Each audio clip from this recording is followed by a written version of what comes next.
কষ্ট আমাদের শেখায় কিভাবে সঠিকভাবে প্রতিক্রিয়া দেখাতে হয়, কিভাবে কষ্টের ভার হালকা করা যায় এবং কিভাবে তা উচ্চ মানের উপকারে পরিণত করা যায়।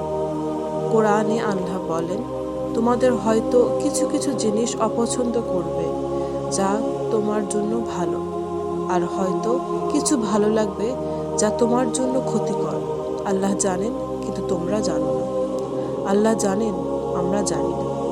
যদি কেউ মনে করে আল্লাহর কোমলতা তার সিদ্ধান্ত থেকে অনুপস্থিত, তাহলে তাদের দৃঢ় ঈমানের অভাবে হয়। ইমাম মালুসুবি। আল্লাহর জ্ঞানীরা কষ্টের মধ্যেও বরকত খুঁজে পান। তারা ধৈর্য ও আল্লাহর নিকটত্বের মাধ্যমে কষ্টে উপহার ও আনন্দ খুঁজে পান।